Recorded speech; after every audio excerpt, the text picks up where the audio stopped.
नमस्कार।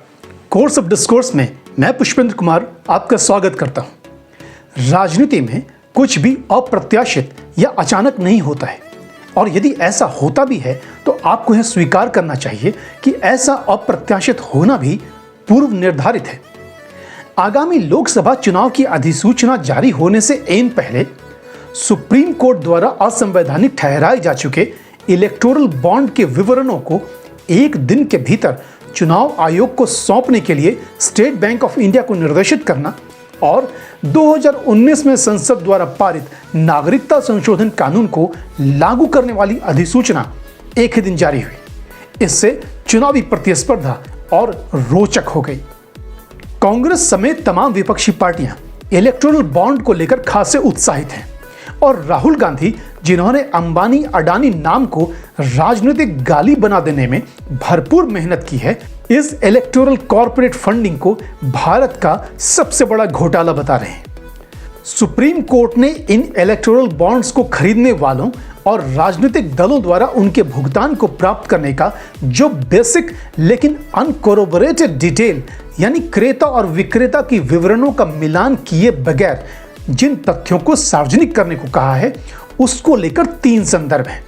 पहला, यह सही है कि भाजपा को आधे से अधिक इलेक्टोरल बॉन्ड की फंडिंग मिली है, जिसके पीछे मूल कारण केंद्र समेत 12 राज्यों में उनकी स्पष्ट बहुमत वाली सरकार के साथ 4 राज्यों में गठबंधन सरकार का होना है।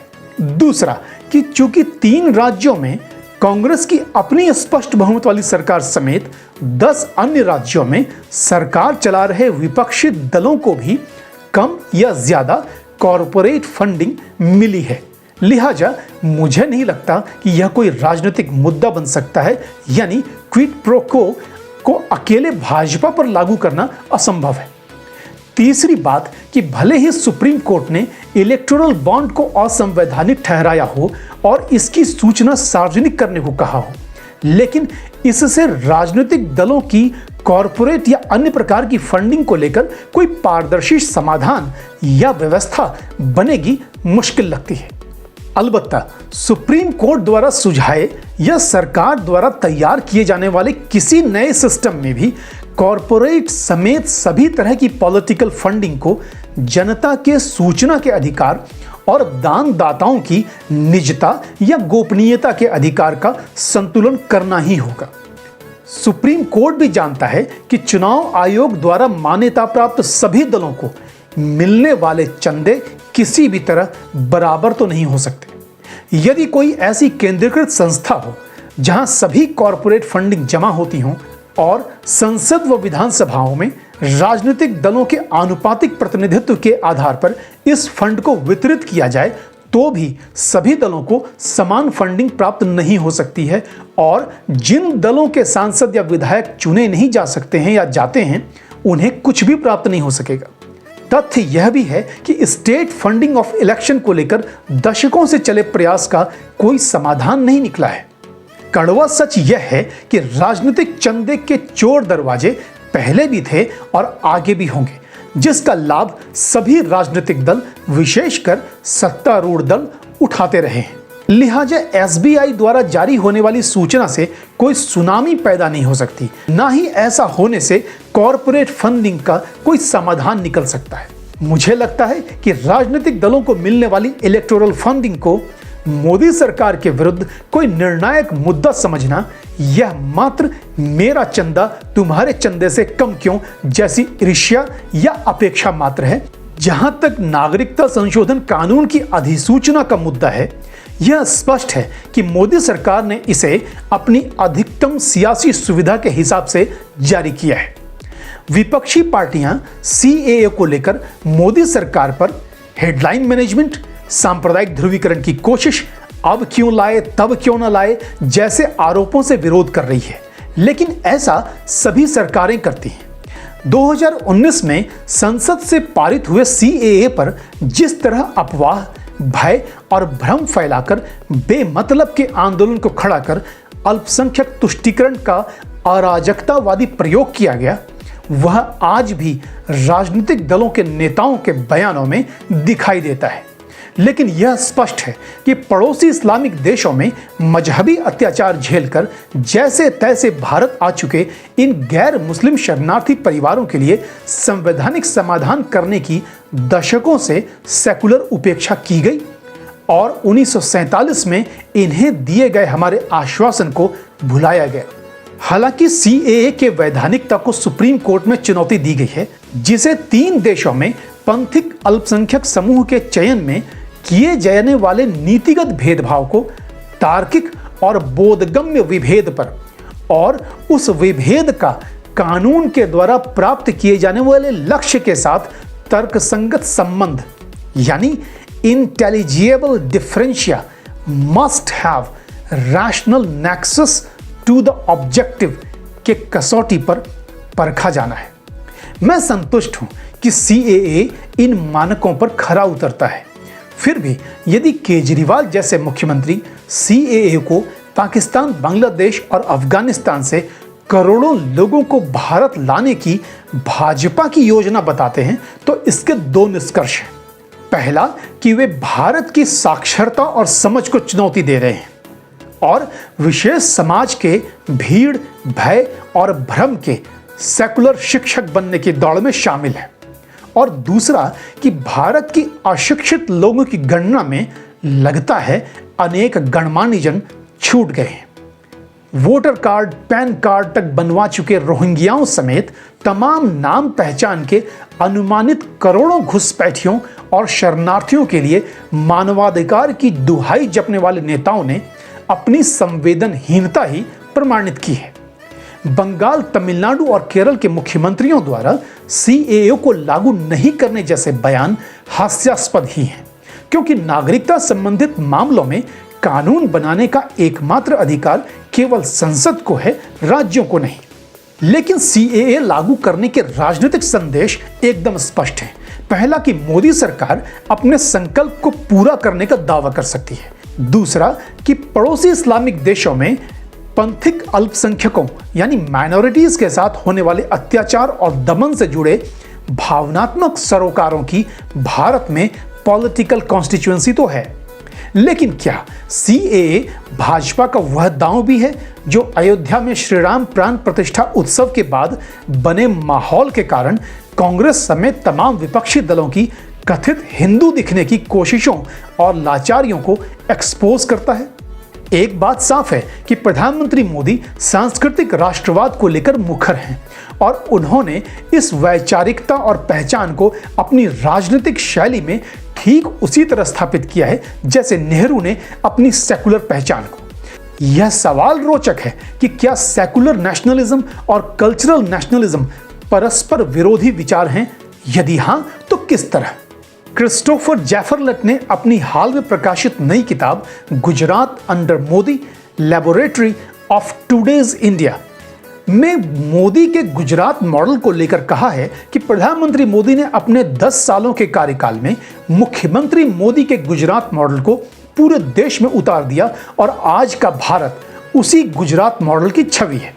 जैफरलेट ने गुजरात मॉडल के 4 पिलर्स बताए: हिंदू बहुसंख्यकवाद आधारित सांप्रदायिक ध्रुवीकरण, संस्थाओं का राजनीतिकरण, क्रोनी कैपिटलिज्म पर निर्मित पॉलिटिकल इकोनॉमी और लुभावने भाषण की कला। इन स्तंभों पर निर्मित जिस गुजरात मॉडल ने 2014 में मोदी को अहमदाबाद से या गांधीनगर से दिल्ली पहुंचाया, उसके कारणों को छोड़ दें, लेकिन यह जानना तो जरूरी है कि 2024 के मोदी के विकल्प के लिए कोई दूसरा मॉडल स्टेट या फिर कोई स्टेट्समैन मॉडल है। विपक्ष शासित केरल, पंजाब और पश्चिम बंगाल आर्थिक कुप्रबंधन में फंसे हुए हैं। तमिलनाडु वाले स्टालिन सनातन संस्कृति को समाप्त करने के लिए जिस संकल्प को लेकर चल पड़े हैं, वह रास्ता दिल्ली तो नहीं पहुंच सकता। रहा सवाल कांग्रेस के मॉडल स्टेट का, तो वहां यह ऑप्शन नहीं है और राहुल गांधी के लिए अभी भी अमेठी मॉडल को समझाना मुश्किल है। आर जगन्नाथन ने 2019 में आम चुनाव परिणाम आने के बाद why Modi swept while Vajpayee wept शीर्षक से एक रोचक आलेख लिखा था, जिसमें उन्होंने कहा कि वाजपेयी की भाजपा ने जो वायदा किया था भाजपा नेतृत्व वाली एनडीए सरकार ने उससे कहीं अधिक काम किया, फिर भी 2004 में हारे। मोदी सरकार ने भी 2014 से 2019 में बहुत सारे काम तो किए, लेकिन जितना वायदा किया था उससे कम काम किया। लेकिन फिर भी मोदी सरकार की 2019 चुनाव में अधिक बड़ी जीत हुई। तो कारण क्या थे? मैं समझता हूं कि प्रधानमंत्री मोदी एक ऐसे नैरेटिव के प्रतिनिधि हैं जिन्होंने एक ओर डेवलपमेंट एंड बेनिफिशियरीज पॉलिटिक्स की डिलीवरी, स्पीड, स्केल और स्पेक्ट्रम को न केवल प्रत्येक परिवार के स्तर तक पहुंचाया, बल्कि दूसरी ओर कल्चरल नेशनलिज्म को सोशल इंजीनियरिंग से लेकर डिप्लोमेटिक मिशंस के वर्टिकल्स में ढाल दिया। मोदी ने अब 2024 आम चुनाव में भाजपा के 370 प्लस के नारे को जम्मू कश्मीर से अनुच्छेद 370 को हटाने के ऐतिहासिक निर्णय से जोड़ दिया। तमाम वैश्विक और स्थानीय चुनौतियों के बाद भी अपने 10 सालों के कार्यकाल में 11वीं से 5वीं अर्थव्यवस्था बनाने का श्रेय लेने वाले प्रधानमंत्री मोदी अपने तीसरे कार्यकाल में भारत को तीसरी बड़ी अर्थव्यवस्था बनाने का संकल्प दोहरा रहे हैं, जिसे कांग्रेस के तत्कालीन वित्त मंत्री चिदंबरम 2044 में हासिल कर सकते थे। जाहिर है, यह आम चुनाव संकल्प या वायदों का ही नहीं है, क्षमताओं को लेकर भी विकल्पों के परीक्षण का चुनाव है। एक ऐसे चुनाव में जहां कांग्रेस के विचार, संगठन और नेतृत्व के सामने अस्तित्व का संकट है, दूसरी ओर भारत छोड़ो न्याय यात्रा की शुरुआत से ही कांग्रेस के महत्वपूर्ण नेताओं के पार्टी छोड़ने का क्रम बदस्तूर जारी है, जिससे पार्टी संगठन का कमजोर होना तय है। कांग्रेस की यह अंदरूनी भगदड़ इंडी गठबंधन के दूसरे दलों को और जनता को कितना आश्वस्त कर सकती है। वहीं दूसरी ओर भाजपा ने आंध्र प्रदेश में टीडीपी के साथ गठबंधन और ओडिशा में बीजेडी के साथ संभावित गठबंधन के गुणसूत्र को जिस तरह बुना है, उसे समझें और भाजपा की पहली सूची में 195 नामों की तुलना में कांग्रेस की पहली सूची में महज 34 नामों के ऐलान में गठबंधन की जटिलता और उसकी स्थिरता को परखें तो चुनाव की दिशा का अनुमान होता है। मुझे लगता है कि 2024 आम चुनाव में भाजपा और कांग्रेस दोनों की दक्षिणी राज्यों में सीटों की संख्या बराबर हो जाएगी, यानी भाजपा दक्षिण भारत में कर्नाटक से परे केरल, आंध्र प्रदेश और तमिलनाडु में भी अपने लिए सफलताएं लिख सकती है। लेकिन क्या कांग्रेस भाजपा के दक्षिण भारत में संभावित सफलता के समान उत्तर भारत में अपनी खोई हुई जमीन वापस प्राप्त कर सकती है? यदि मोदी सरकार के 10 सालों के कार्यकाल को विपक्ष और विकल्प के नजरिए से देखें, समझें, तो यह प्रश्न उठता है कि आखिर वह कारण और कारक क्या थे जिसने 2014 में एक ऐसी सरकार को चुना जो इंग्लैंड के प्रतिष्ठित अखबार द गार्जियन के संपादकीय के अनुसार पहली ऐसी सरकार है जो भारत में रहे अंग्रेजी शासन के प्रतिनिधि मूल्यों, संस्थाओं और लोगों से कोई सीधा संबंध नहीं रखता है। द गार्जियन ने अपने संपादकीय में लिखा, I quote, today 18th May 2014 may well go down in history as the day when Britain finally left India। सवाल है कि 200 से 250 सालों के औपनिवेशिक शासन के अगले 70 और सालों के बाद घटित हुए इतने बड़े ऐतिहासिक बदलाव को मोदी सरकार के एक दशक के कार्यकाल के बाद बदल देने के कारण और कारक कम से कम महान ना सही महत्वपूर्ण तो होने ही चाहिए। विकास और बदलाव के अनुभव हमेशा नई आशाओं को बुनते हैं, लेकिन मुझे लगता है कि यह आशाएं काल्पनिक और अव्यावहारिक वायदों पर सवार नहीं होती हैं और ना ही उनके ऐतिहासिक प्रमाणों और अनुभवों से अछूती रहती हैं। प्रधानमंत्री मोदी और आज की भाजपा 2004 के अटल आडवाणी की भाजपा से अलग है।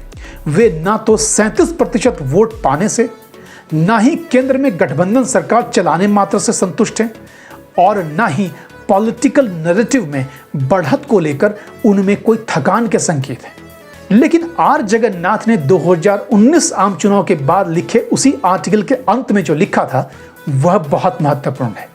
मोदी 2.0 या एनडीए 3.0 का ध्यान अर्थव्यवस्था पर होना चाहिए और अर्थव्यवस्था का फोकस अधिक से अधिक नौकरियों के सृजन पर होना चाहिए। यदि 2024 में अनुभव करने लायक अच्छे दिन नहीं आए तो कोई भी मोदी को माफ नहीं करेगा।